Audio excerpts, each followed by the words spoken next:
So there was a woman who went to her hairdresser to get a cut and a style before she and her husband went to Rome for a vacation. And as the woman is sitting in the chair having her hair cut and styled, she mentions to her hairdresser that she is very excited about this trip. She's just ecstatic. She's never been to Europe before. She's never been to Rome. And she's heard only amazing things about it, and she just cannot wait to go. And the hairdresser says, Rome? Why would anybody want to go to Rome? It's crowded. It's dirty. It's old. You've got to be crazy. He says, so, who are you flying on? How are you getting there? The woman in the chair says, well, we've heard great things about the overseas flights from American Airlines, and we got a great rate. The hairdresser said, oh, geez, American Airlines, they are the worst airlines. They're never on time. Their food, if you get any, is awful. The service is horrible. The stewards are surly. I can't believe you would pick American Airlines. But anyway, so where are you staying in Rome? The customer says, well, we have found an amazingly beautiful hotel called the Visconti Palace. It's supposed to be paradise. And the hairdresser says, oh, no, not there. I have heard of that place. People think it's fantastic. They think it's great, but it's hideous. It's old. It's falling apart. The service is terrible. Again, the food is terrible. Oh, I can't believe you're going to stay there. Oh, well, so what are you going to do while you're there? The woman says, well, I have a goal. I have an intention. I am going to see the Pope. I am going to not only see him, I'm going to have an audience with the Pope. And the hairdresser says, well, good luck with that. You're going to be with thousands of people. You'll see him from a distance. He'll be the size of an ant. That's the best you're going to get. Boy, this trip is going to be really something. So with that, the customer left, went on her trip, came home, and a month later went back, why I don't know, but went back to have her hair done again. And the hairstylist remembered that the woman was going on a vacation into Rome. And so she says, so tell me, how did the Rome vacation go? She says, oh my gosh, it was amazing. American Airlines, not only did they leave on time, but they had overbooked. And because I was one of the first ones to go up when they offered an upgrade, I got an upgrade. So I got upgraded to first class, and it was amazing. The service was incredible, the food, the wine, oh yeah. And there was a 28-year-old handsome steward who waited on me hand and foot. It was the greatest experience in an airplane I have ever had. And then the hotel, the Visconti Palace, it had just undergone a $5 million renovation, and they had just reopened. It is a spectacular palace, and they too had overbooked. And so they booked us, they put us in the only room they had left, which was the owner's suite, but they only charged us the regular price. It was amazing. And the hairdresser's like, really? Well, so tell me how the visit with the Pope go. And she said, well, there we were in the great courtyard, with, like you said, thousands of people. But all of a sudden, a Swiss guard tapped me on the shoulder and said, the Pope likes to have an audience with a few of the people here, and you have been chosen. Would you like to come with me? And the Pope would like to spend a few moments with you. So she got in a room. She was so excited. The Pope came in. She knelt in front of him. She kissed his ring. And she's telling the hairdresser, and then he spoke to me. The hairdresser said, well, he spoke to you. What did he say to you? He said, where did you get that hideous haircut?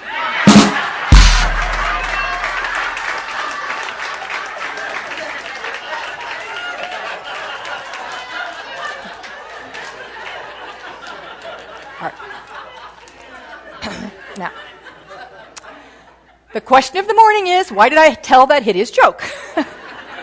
I told that hideous joke because our lesson this morning is, it is all consciousness. The consciousness that we bring to the table is how life unfolds before us. And the PS to that story is the woman never went back to that hairdresser again. Right? We create our life, a life of joy and meaning and purpose and peace and power, through our consciousness. We create when life does throw things at us that we're like maybe didn't expect and wonder, where did that come from? We ask how do we create that? But more importantly, the question is, what is the consciousness we're going to bring to it when it does happen so that we can move through it with ease and grace? These beautiful teachings of ours do not tell us we will never, ever have a challenge in our lives. But what they do offer us are ways to deal with those issues and challenges so that we might experience them at the highest level and gain great good out of them. And it all gets down to our consciousness. Now the question is, what does that really mean? That's a great word. In the statements, the passage that I read from Living the Science Mind, Ernest Holmes said we should loose our consciousness. We must expand our consciousness so that we have the full range of infinite possibilities. But what really does consciousness mean? What does it mean? So I have, over the years, expanded my view, bless you, on consciousness and what comprises our consciousness. And I teach that. So if you have had a class with me ever, and depending on when it was, there would either have been 5 dimensions or elements that create consciousness, or as I evolved, I added another, and then I've added another. So now I'm at 7. And guess what? Today we're going to look at those 7 briefly for those of you who have never heard this before, and for those of you who have, it will be a review, and it's always good to review. And today I'm going to add an 8th, thank you. If I could count, that would be good. I was just checking to see if you guys can count, and obviously you can. That's good. So I'm going to add an 8th one that will from now on be included when I talk about consciousness and define consciousness. This is what it means. But before we do that, I want to back up because I love looking up, what does a word really mean? And what does the dictionary have to say about a word? So I looked up consciousness in the dictionary, and Merriam-Webster says this about it. Consciousness is the quality or state of being aware, especially of something within oneself. So consciousness is the state of being aware, especially aware of what's going on in here. Or, there are many, many definitions always in the dictionary. So another one is, consciousness is the upper level of mental life of which the person is aware as contrasted with unconscious processes. So again, but I like the idea of the upper level of mental life where we are aware as opposed to the things we're not aware of that just happen automatically. So I think, I like those definitions, they're great, we'll accept them, the dictionary gives those, they're good, but I expand it to mean really the totality of our beingness that we bring to the table of life. So the totality of our beingness that we bring to the table of life and from which we create the life that we're experiencing. That's our consciousness. And as I've said, I have had 5, then 6, then 7, and now 8 different elements that mix together to all combine to make up consciousness. So today we are going to talk about all 7, and then we are going to add an 8th element. So we have a lot to do. And I don't want to be here all day. I could be, but I don't know that you want to be here all day. So we're going to move through these fairly quickly, and so then we'll get to the 8th one. But I want to lay a foundation, and before I start into it, here's what I would invite you to do. So some of you have heard these before, and some of you have never. For those of you that have heard these before, my question to you is this. Check in to see where you are on that particular element of consciousness. And even if you haven't heard it before, check in. Where are you with that element? Is it supportive of you in creating a life that you deserve to live and desire to live? Is it supportive of you in having love and joy and prosperity and happiness in your life? And are you helping create that in the lives of others? It's not just one, there's not just one of us here. Well, there really is only one of us here. There is only one of us here, but there are many forms of that one. So it's important that we bring to the table not only what's good for us, but what's good for the whole. So are these elements that we're going to explore supportive of a life that brings goodness and expansion, and we're living in that infinite range of possibilities for ourselves and others? If so, yay. Give yourselves a pat on the back, a gold star, keep it up. Keep doing what you're doing. But if you hear one of these and go, ooh, not so much, or not as much as I would like, then today could be a day to say, I'm going to really start paying greater attention to this particular element that is in my consciousness so that I can move more into a life of expansion and joy. Does that make sense? So that's your job. Say, I'm up for it. I'm up for it. Gosh, that was pretty good, but I'd like a tad more enthusiasm. Come on. That's what I'm talking about. All right. So the very first one, all right, students who just graduated from foundations, what is the very first one, really is the foundation of everything else. This will not come as any big surprise to anybody, but tell me, what is it? Our thoughts. Our thoughts are the first thing that go in there to make up our consciousness. Our thoughts.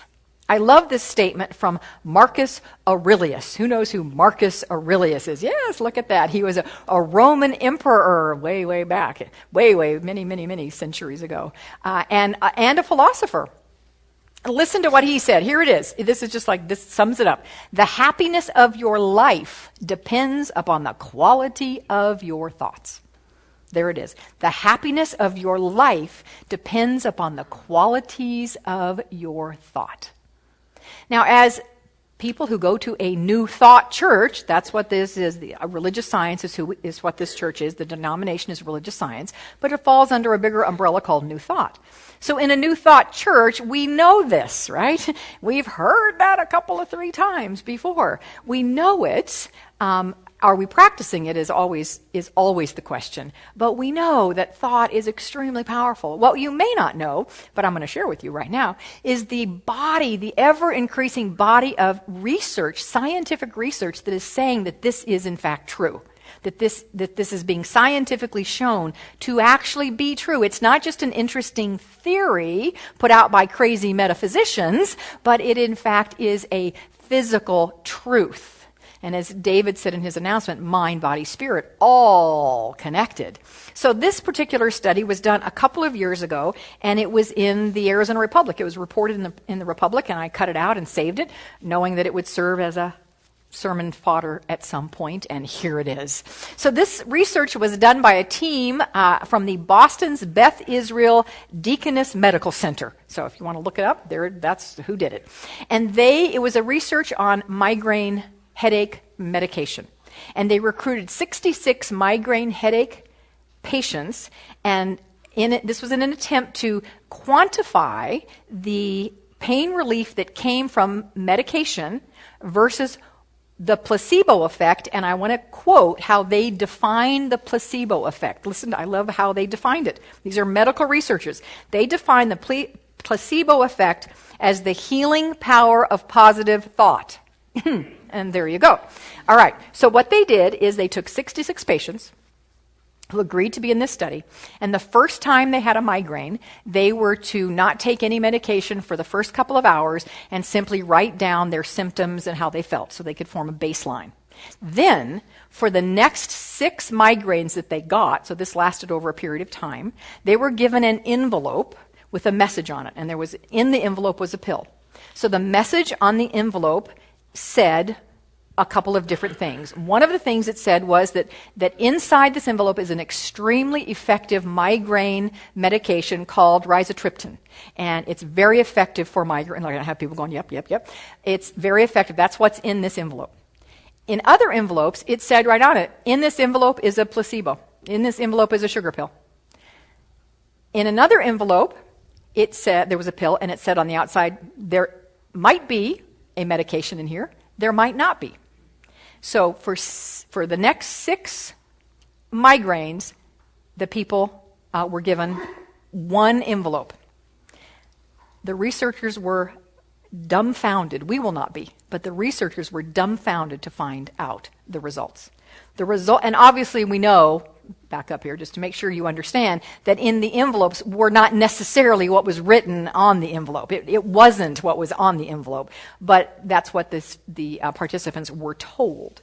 So the people reported nearly half as much pain relief, not half, nearly as much pain relief when they took a placebo that they thought was a real drug as they did when they took the real drug believing it was fake. That's profound. It says that they doubled. So it says the patient's reports of pain relief were more than doubled when they were told the migraine drug was real versus when they were told falsely that it wasn't real. The lead researcher said, and this was a significant enough statement, not going to be a surprise to us, but a significant enough statement for the reporter of this article to include this in the article. The lead researcher said, the more we gave a positive message to the patient, the bigger the placebo effect was. Duh, we would say. Of course. Ernest Holmes, our beautiful, beloved founder, in the first line of the Science of Mind textbook, I quoted this last week. He said, we all look to the day when science and religion walk hand in hand, and there it is. There it is. Science proving, being surprised, we're not, but being surprised that what we think actually has an impact on our lives. So my question for you this morning is, what are you thinking?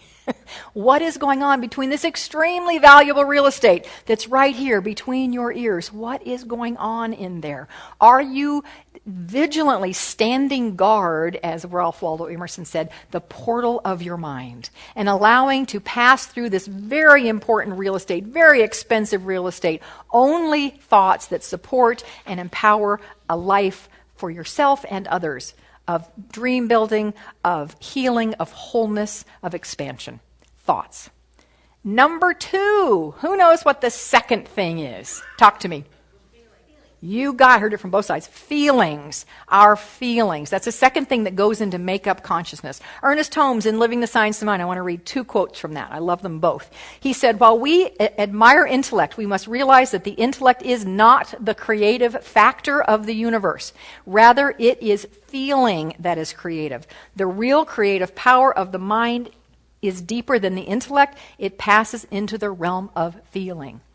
Now, the thing is, we have to recognize is that our feelings are actually driven by our thoughts. Sometimes we think it's different, that our feelings drive our thoughts. Not true. Our thoughts, even the ones that might be unconscious and happen so fast you don't notice it, but it is our thoughts that affect our feelings. But it is really our feelings that are creative. So Ernest says this, here's an interesting thought to speculate on.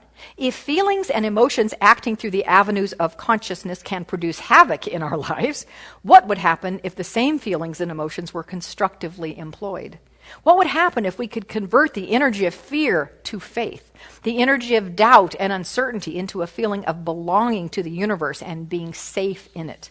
Would not the original artist itself, that's just another term for God because it's capitalized, would not the original artist of life itself go forth into new creation through us?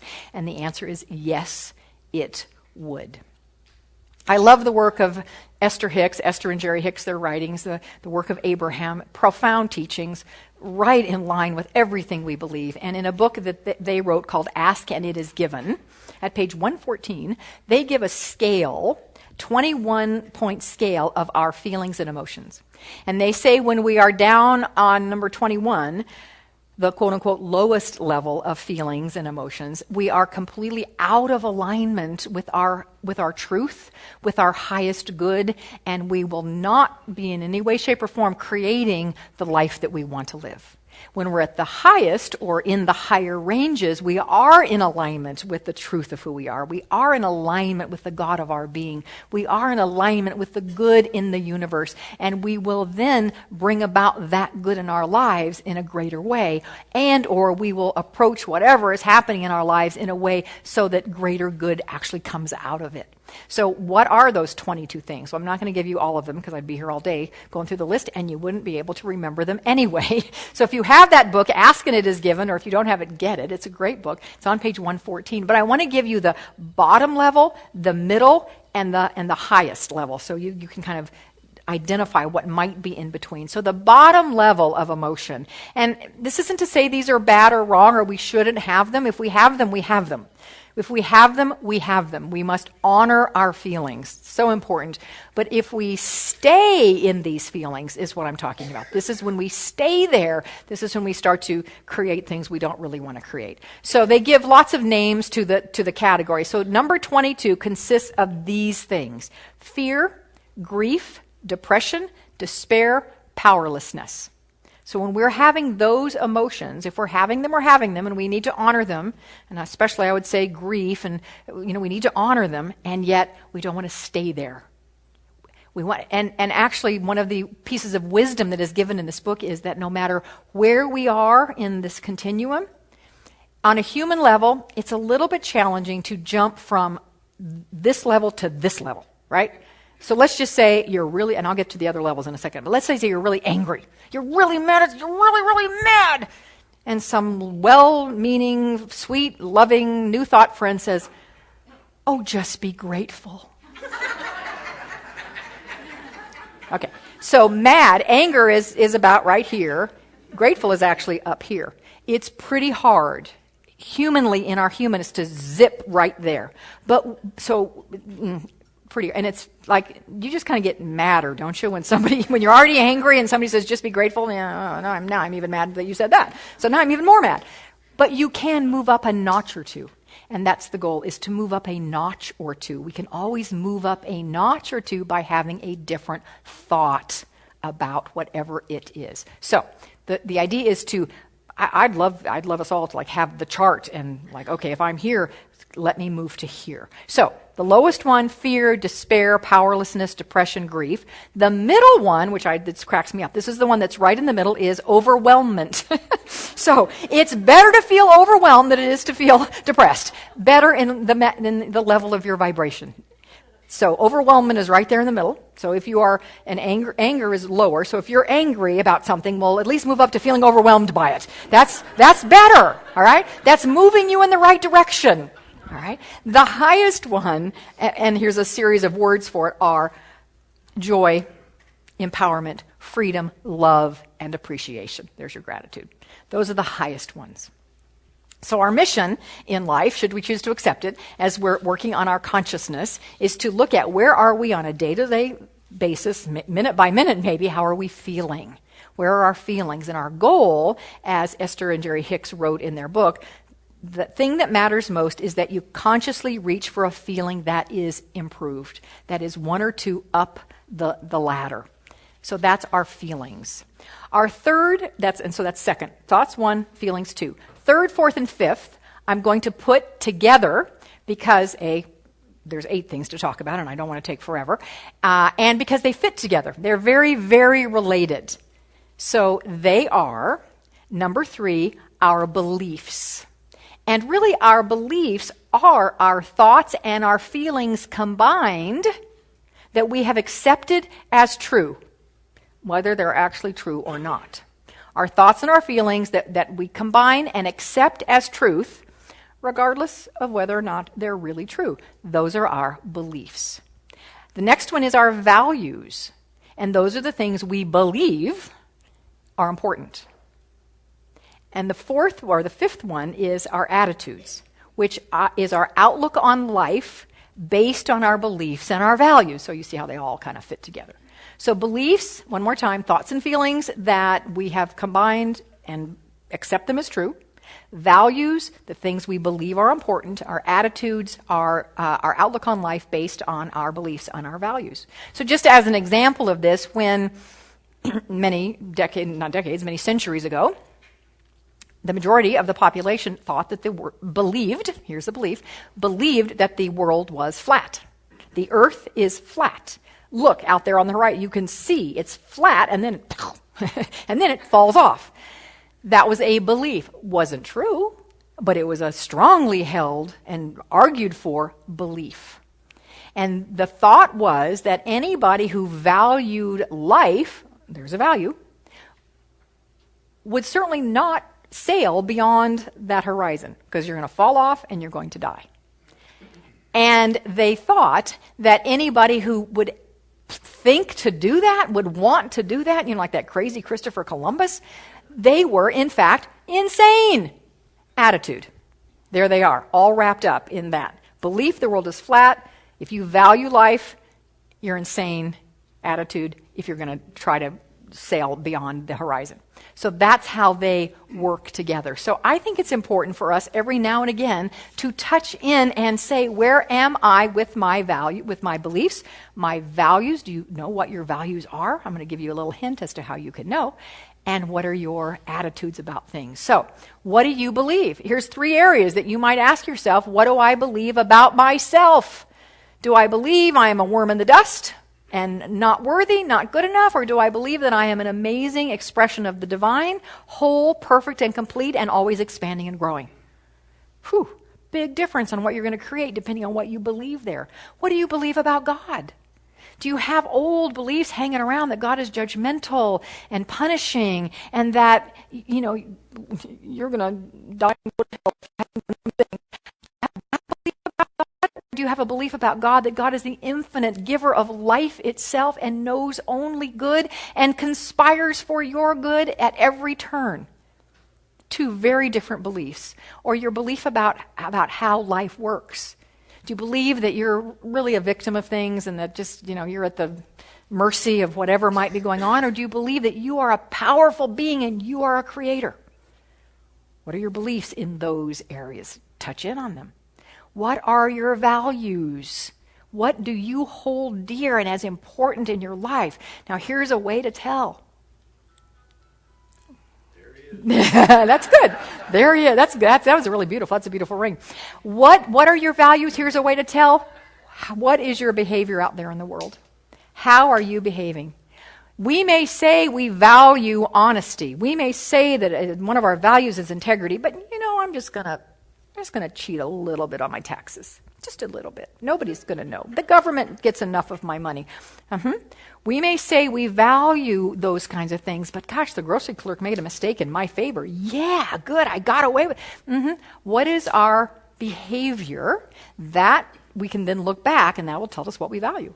And if your behavior isn't in line with what you would like to value, well, I'm going to suggest that it might be an opportunity for some shifts and changes. Third thing, our attitudes.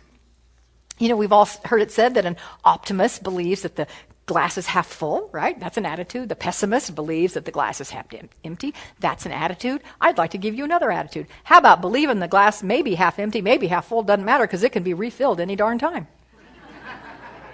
Now that's an attitude I think we could embrace. And that's an attitude that supports this full range of infinite possibilities that Ernest Holmes referred to, that we need to open our consciousness to. So our attitudes are really, really important. Our values are important, and our beliefs critically important. That takes us to number 6. And I'm only going to say a few words about number 6 because there don't need to be very many words about number 6. So what do you think number 6 is? Word. Oh, you guys are so smart. Wow, you are the sharpest bunch I've ever seen. Yes, the words that come out of our mouth. Absolutely. What words are coming out of our mouths? Ernest Holmes in his book, Thoughts Are Things, writes, your word has power because your word is the action of God through you. And in this thing called you, he said, when the time comes that nothing goes forth from your mouth other than that which you would be glad to have returned in your life, then you will have reached heaven. Word. How many times do we let little phrases slip out of our mouth that do not serve and support us? I caught myself this week, actually last week and this week, saying something. And I said it in my head, because words are really just the thoughts coming out of our mouth, right? It's our outside voice, not our inside voice. They went into my head and they went out of my mouth. And I even said them to Lonnie, and I shared this in first service, and I've given you permission, if I say it again, like, gently smack me upside the head. And it's wonderful to have people who can hold us accountable.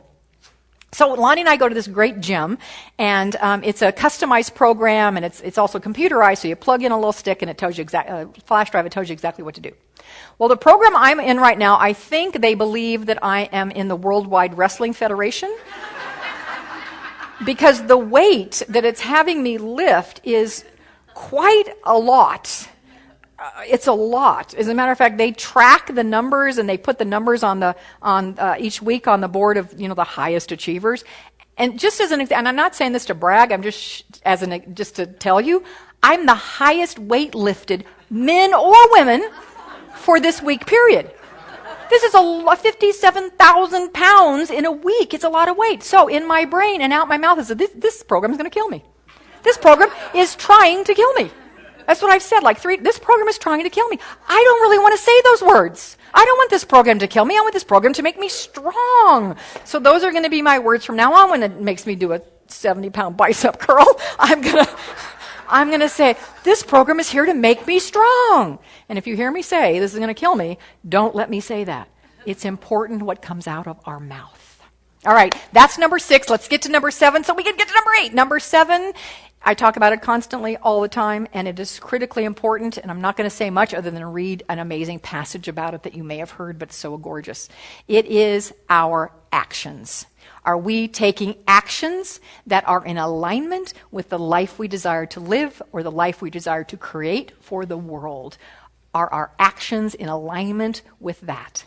That is an element of our consciousness.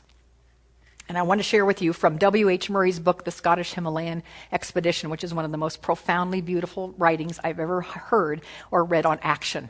And you may recognize this when I get into it, but we don't usually hear the beginning of it, and I want to share the beginning because it's equally as important. So there was this group, W.H. Murray and a group wanted to go on an expedition, a mountain climbing expedition.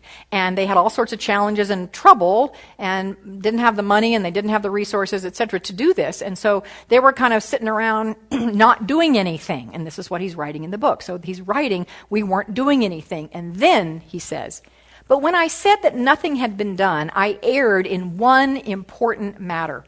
We had definitely committed ourselves and were halfway out of our ruts. We had put down our passage money. We had booked a sailing to Bombay. This may sound too simple, but it is of great consequence. Until one is committed, there is hesitancy, the chance to draw back, always ineffectiveness. Concerning all acts of initiative, there is one elementary truth, the ignorance of which kills countless ideas and splendid plans. That the moment one definitely commits oneself, then providence moves too. A whole stream of events issues from the decision and the action, raising in one's favor all manner of unforeseen incidents, meetings, and material assistance, which no one could have dreamt would have come his or her way. I learned a deep respect for one of Goethe's couplets. Whatever you can do or dream you can, begin it. Boldness has genius, power, and magic in it. Take action. That takes us to number 8. So from now on, whenever I talk about consciousness, I'm going to talk about the combined effect, the combined creative power of our thoughts, our feelings, our beliefs, our attitudes, our values, our words, our actions, and our reactions. Ooh. Ooh. A twitter goes through the room. Ooh, our reactions. How are we reacting to life? So what is our initial reaction? And that's important to notice the initial reaction. And when we can shift the initial reaction, oh my gosh, the world will open up to us. It's great that we correct, and it's wonderful that we self-correct down the road. It's fantastic, and we take it a step at a time. But my goal for us is to have initial reactions that are in alignment. So what is our initial reaction when we get the results of a test from our doctor and there's a diagnosis that we didn't expect? What is our initial reaction when we receive what seems to be a pretty expensive auto repair bill? What is our reaction immediately when we lose our job? Is our reaction to these kinds of things, oh no, this is awful, what am I going to do? I love the honesty. Thank you for that, whoever said that. Yeah, that's what I do. Conversely, what about some abundant good that just drops in our lap? What is our reaction to that? Well, yeah, hold on. Let me finish. What is our reaction? We're in the right place at the right time for an amazing opportunity. What is our reaction when things really work out for the good for everybody in what looked to be a really sticky situation? Do we say, I can't believe that happened. Oh my God, that's a miracle. That's amazing. That's just unheard of that happened. That, my friends, doesn't support us either. What does support us is a calm, confident expectancy of the good. Ernest Holmes said in the quote that I'm going to share with you again, now that we know what consciousness is, he said we should have consciousness of expectancy. I'm going to add in there a calm expectancy. We just expect life to work out. So when it isn't working out, when we get that scary diagnosis, we get that bill that, oh my gosh, how am I going to pay that? When we lose the job, whatever the situation is, when our partner walks out the door, whatever it is that might cause us care, concern, pain, could we move to a place of calm expectancy of good? Many, many years ago, well, not many, 2013 actually, Lonnie and I told this story. Many of you heard the whole story. We won't go to the whole story today. It would take way too long. But we were faced with what looked like a gigantic, in my mind, bill, medical bill of $175, I think, $1,000. To us, that was pretty big. That was a pretty big bill. And I knew immediately when we saw that's what it was going to be, that we needed to expand our consciousness because our consciousness wasn't accepting being able to pay this. And as soon as I got to that awareness, I knew I needed to work with somebody who had been there and done it. And as soon as I got that realization, a person came to my mind. I called that person, and they helped in many ways. But the one thing that this morning I'm reminded of, she said to me, is, Michele, you need to get to the point where you can look at that number, and it's just a number. It has no charge whatsoever. It's just a number. And we worked really hard to get to that place. We worked in consciousness a lot with our thoughts, our feelings, beliefs, our attitudes, our values, our words, our actions. We worked very diligently to get to the place where that number just became neutral. And the end of the story, without going through all the process, which was truly a gorgeous experience, was that bill of $175,000 went down to, this is a zero. It went down to zero. And if I had a Bible, I would swear on it that actually happened. It did. So, how are we responding? Do we respond? Calm expectancy of our good. Calm expectancy of our good. And when the good does come, let's not jump for joy. And yes, let's be grateful. Yes, of course we celebrate, but not in a way that suggests we didn't expect it. Like, do you jump for joy and get down on your knees and say, thank you, God, when you turn on the light switch and the light goes on? Do you do that? Oh, well, if you do, we need to talk. No, just might tone it down just a smidge. Yeah, because we simply expect the light to go on, because that's just the way it works. The wiring is wired properly to the energy field and, the energy plant, and it comes, boom, the light goes on. We are wired to the infinite source of all energy, and so we turn the light on by expanding our consciousness, and that's how it works. So, my friends, this is the combined 8 things that create our consciousness. And now that we know what they are, I want to read again Ernest Holmes' quote, and it'll have new meaning because he uses the word consciousness many times in it. So you're going to plug in those 8 things when you hear consciousness. I'm going to take it a little bit beyond what I read before and end as our closing prayer with words Ernest tells us we should say 100 times a day. Well, we won't say them 100, we'll just say them once here.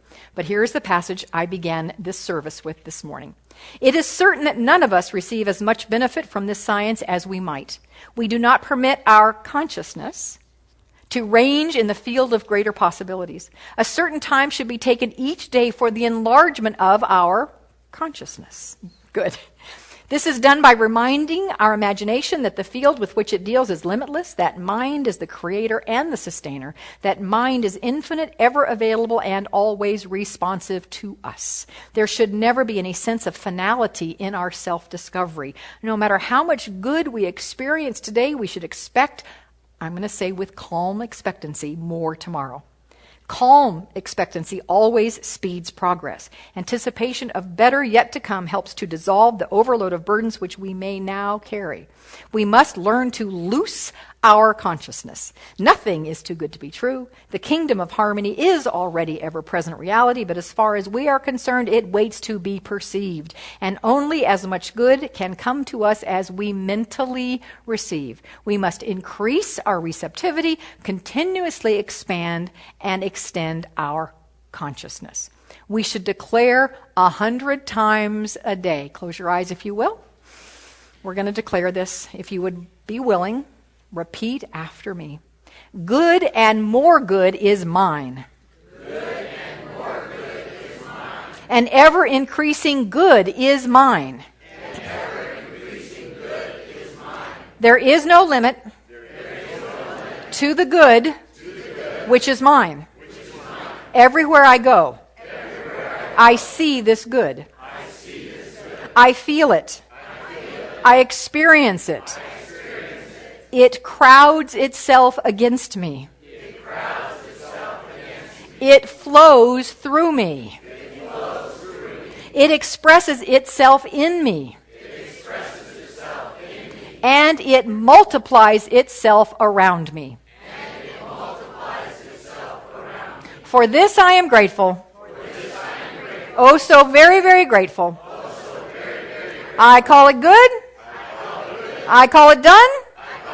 And so it is.